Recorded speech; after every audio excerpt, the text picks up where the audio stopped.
When modding your car for the very first time, it's always tempting to go straight to power mods. I know I did. Hell, you'll probably hear more about a TBS, a throttle body spacer, than you will about the next 5 mods that I'm about to list. These 5 mods, however, their sole purpose is to unlock that latent power that was lost or hidden from your car. In other words, these mods won't necessarily add horsepower or even torque, but can certainly unlock your car's full potential. And just as a side note, this video is largely pertaining to rear-wheel drive cars. That being said, hopefully you front-wheel drive or all-wheel drive car guys can still pick 1 or 2 mods from this list. The first modification that I wanted to talk to you guys about is a modification that I already did to my Camaro today at 21st Century Muscle Cars. It's control arms and trailing arms. So if you have a rear-wheel drive car that has high horsepower and torque, you probably felt squirrely at one point or another when you were launching from a dead stop or a dig. So with control arms and trailing arms, the aftermarket ones, they're supposed to help with that wheel hop, wheel spin, so you won't end up as squirrely. And in fact, since I had them installed today, I can already tell you guys at stoplights, I already feel a difference. I don't feel like there's any play with the rear end. I feel like I could control the car like how I want. So I just got back from 21st Century Muscle, and real quick, I wanted to show you guys what the factory trailing arms and control arms look like. So as you know with BMRs in the previous photo that I showed you guys, it's just a single solid tubing. However, as you can tell, this is a steel trailing arm that has holes. So you guys tell me, which one do you think has a better structural integrity? So right here is the rear lower trailing arm, rear upper trailing arm, and then this is the control arm. So these 3 pieces, they're not bad. I mean, they get the job done, but for me, I love the polyurethane bushings that came with the BMR control arms and trailing arms, because this rubber, pretty damn pathetic. But nonetheless, if you are squirrely from a dig, consider getting trailing arms and control arms, because these will not do.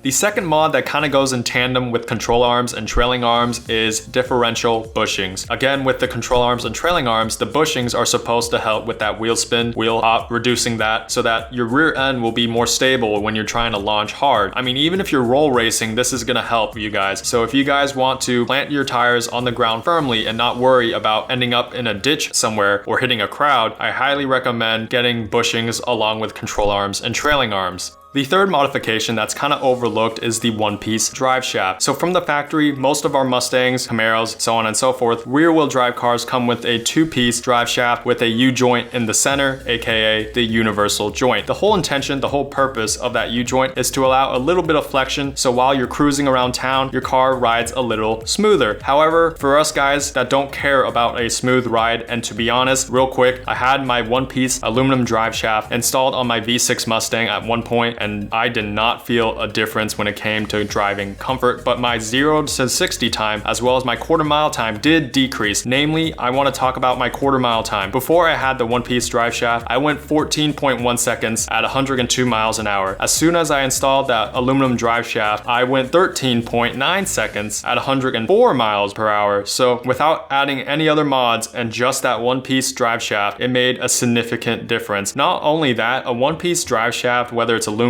or carbon fiber, is going to shave off double digits in weight. So I know for a heavy car it's not going to matter a whole lot, but because a drive shaft is rotational mass, it does actually make a huge impact for how fast your car will launch in a straight line. You could do your own research. There's plenty of more information about drive shafts. I'm not going to name them or list them in this video.